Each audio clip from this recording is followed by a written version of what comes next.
4. गीता प्रवचन अध्याय 12। अब महाराज श्री अपने साथ मुझे भी कभी कभी बाहर ले जाने लगे थे। वैसे तो कुछ ब्रह्मचारी जी जो मुझसे बड़े थे तथा प्रायः महाराज श्री की सेवा में जाया करते थे, किंतु उनके उपलब्ध नहीं होने पर कई बार मुझे भी अवसर मिलने लगा था। उज्जैन में प्रतिवर्ष एक साधन समारंभ आयोजित होता था, जिसमें महाराज श्री का पधारना भी होता था।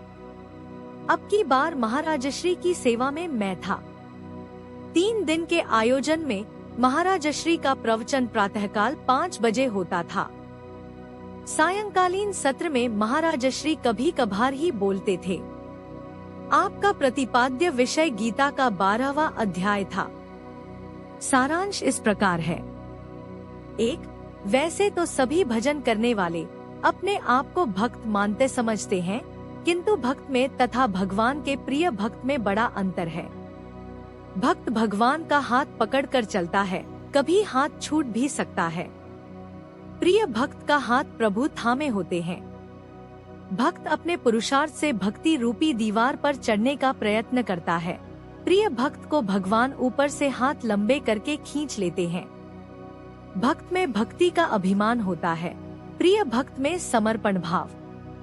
भक्त अपनी सावधानी से चलता है, प्रिय भक्त को भगवान स्वयं गोद में उठाकर चलते हैं। 2. प्रिय भक्त को भगवान का कृपा प्रसाद अंतर में अनुभव होता है, जिसे भक्ति मार्ग में आह्लादिनी की क्रियाशीलता कहा जाता है। इसके उपरांत ही प्रत्यक्ष सहारा भक्त को प्राप्त होता है। इससे पूर्व वह किसी न किसी प्रतीक का सहारा लेकर भावनात्मक कल्पनाएं करता रहता है। आह्लादिनी की क्रियाशीलता अनुभव होने के पश्चात ही भक्त के प्रिय भक्त बनने की संभावना होती है। आह्लादिनी की क्रियाशीलता ही सगुण भक्ति है। सामान्यतः जिसे सगुण भक्ति कहकर प्रचारित किया जाता है, वह प्रतीक भक्ति है।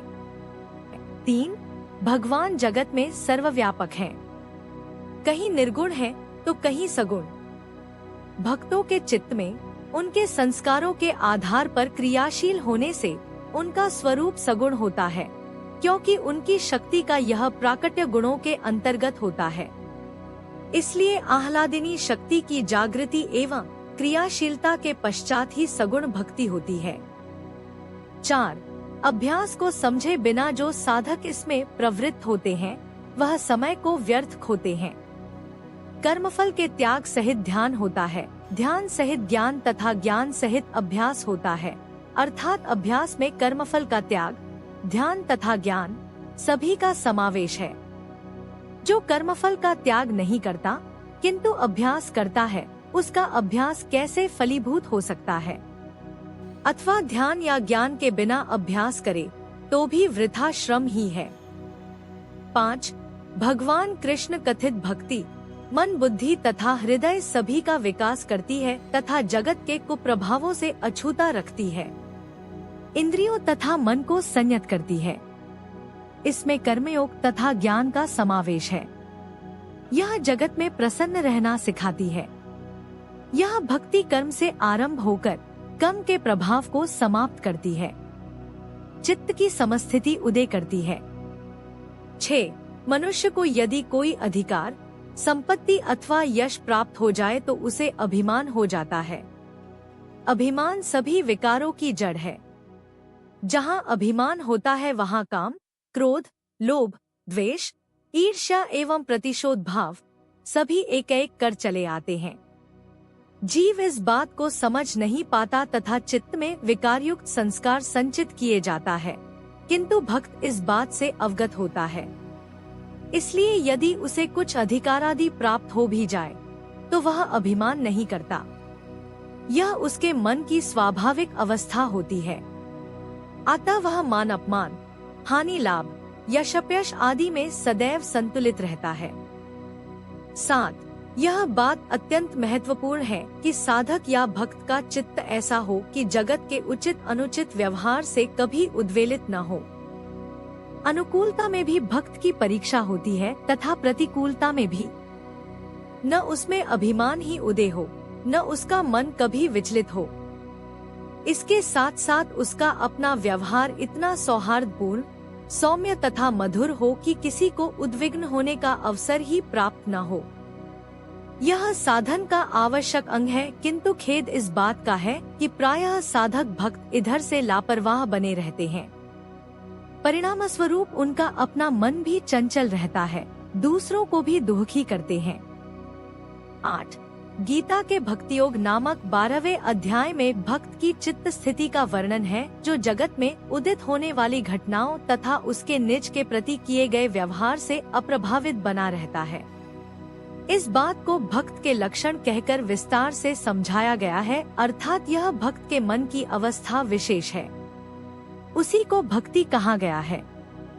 यदि कोई पूजा पाठ तो खूब करे, किंतु चित्तावस्था ऐसी न हो, तो उसे भक्त नहीं कहा जा सकता। 9. भक्त की मनस्थिति प्राप्त करने के लिए भगवान कृष्ण ने जिस भक्ति योग का वर्णन किया है, उसमें पूजा पाठ या साधन भजन का कहीं उल्लेख नहीं, किंतु अनासक्त कर्म को अत्यंत महत्वपूर्ण माना है। भगवान के कथनानुसार कर्म में उन्नति का क्रम इस प्रकार है। का सबसे उच्च अवस्था केवल भक्ति योग है, जिसमें स्थिर चित्त भक्त सदा ईश्वर ध्यान तथा भक्ति भाव में ही लीन रहता है। परिणाम स्वरूप उसे प्रभु के धाम में निवास प्राप्त होता है। इस अवस्था में ही उसे कर्म करने की आवश्यकता नहीं होती। उससे निम्न अवस्थाओं में न्यूनाधिक कर्म आवश्यक है।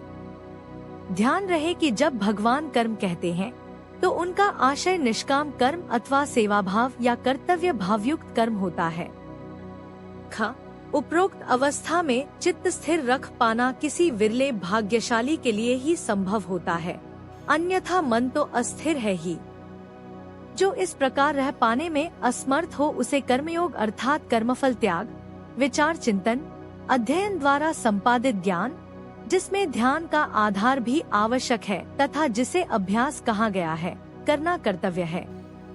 योग दर्शन के मतानुसार चित्त को स्थिरता की अवस्था में स्थिर रखने का प्रयत्न अभ्यास कहलाता है।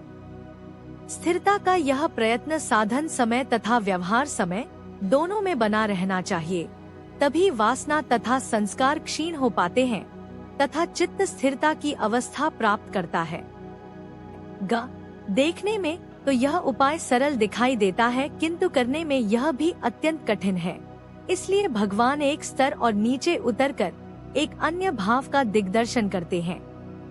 यदि कोई व्यक्ति अभ्यास योग में चल पाने में भी अपने आप को असमर्थ पाता है, तो उसे सभी कर्म भगवान के लिए, भगवान की प्रसन्नता के लिए करते हुए उनका फल भगवान के अर्पण करते चले जाना चाहिए। कर्म करते समय भगवान की कृपा तथा प्रेम प्राप्त करना ही लक्ष्य होना चाहिए। इस प्रकार मनुष्य कर्म करते हुए भी कर्म बंधन से मुक्त रहेगा तथा प्रभु प्रेम का लक्ष्य अभिमुख रहने से कालांतर में भक्ति योग भी प्राप्त कर लेगा। घ. सामान्य व्यक्ति के लिए यह कर पाना भी कठिन होता है। उसके अंदर का अभिमान कर्म में आसक्त कर देता है। भगवान को कर्मफल अर्पण करने के स्थान पर फल से स्वयं सुखी दुखी होता है। इसलिए भगवान साधक को सुझाव देते हैं कि अपना मन तो वश में रखने का प्रयत्न कर तथा कर्म फल से अप्रभावित रहने का प्रयास कर। इससे धीरे धीरे तेरा मन अध्यात्ममुखी हो जाएगा। इस विषय को सरलता पूर्वक एक दूसरे ढंग से भी समझा जा सकता है। गीता में वर्णित कर्म के स्वरूप का क्रम ऊपर से नीचे की ओर है। सबसे प्रथम ऊपर की स्थिति कही गई है, फिर एक एक कर नीचे उतरते आए हैं। अब उलट क्रम अर्थात नीचे से ऊपर की ओर जाएंगे, अर्थात सबसे नीचे की स्थिति का वर्णन सबसे पहले करेंगे। सामान्य जीव में आसक्ति बहुत है। शरीर के प्रति तो वह आसक्त होता ही है, शरीर के द्वारा किए जाने वाले कर्मों तथा कर्मों के फल में भी उसकी आसक्ति होती है।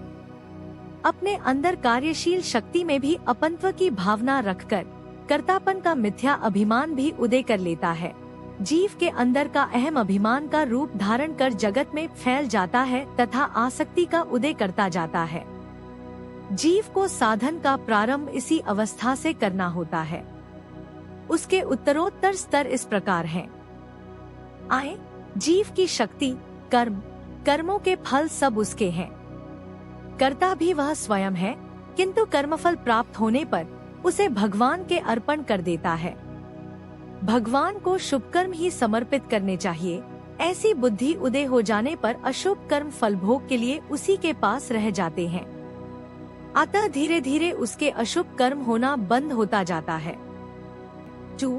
कर्म जीव के हैं, करने वाला भी जीव है, फल भी उसका ही है, किंतु फल का देने वाला ईश्वर है। इसीलिए जैसा ईश्वर उचित समझता है उसे ईश्वर का कृपा प्रसाद समझकर शांतिपूर्वक भोग लेना ही उसका कर्तव्य है। 3. जीव शक्ति को अपनी मानता है पर कर्तव्य सभी ईश्वर के हैं। उन्हें पूरा करना जीव का कर्तव्य है। कर्म का फल जीव के हाथ में नहीं, ईश्वर के पास है, पर जीव को इससे क्या? जैसा भी फल होगा ईश्वर का ही होगा। वह तो केवल कर्तव्य का पालन करने वाला है। 4. अब तक साधक भावनात्मक स्तर पर ही चल रहा होता है, किंतु शक्ति जागृत होकर उसे अपने से उसका भिन्नत्व अनुभव करवा देती है। साधक को जब पता लग जाता है कि यह उसका मिथ्या भ्रम ही था जो कि अब तक वह शक्ति को अपना मानता रहा था, तब उसका भाव परिवर्तन होने लगता है। शक्ति भी ईश्वरीय है, कर्तव्य भी सभी ईश्वर के हैं। उसका कर्तव्य है कि ईश्वरीय शक्ति का सदुपयोग ईश्वर के कर्तव्यों के प्रति करे। इस प्रकार साधक क्रमक्रम से निष्काम कर्म की ओर बढ़ता है। जगत में घटित होने वाली सभी घटनाएं तथा जीव द्वारा की जाने वाली सभी चेष्टाएं वास्तव में ईश्वरीय शक्ति ही की क्रियाएं हैं, किंतु जीव अभिमानवश उन्हें कर्म का रूप प्रदान कर देता है तथा इस प्रकार अपने ही बनाए हुए मिथ्या जाल में उलझ जाता है। उपरोक्त कर्ता भाव का तब तक निराकरण होना आरंभ नहीं होता जब तक उसे चैतन्य अथवा प्रज्ञान की अनुभूति नहीं हो जाती। इस अनुभूति के पश्चात ही उसके संस्कार तथा प्रारब्ध का क्षय आरंभ होता है। उससे पूर्व तो जीव अभिमान में ही डूबा रहता है।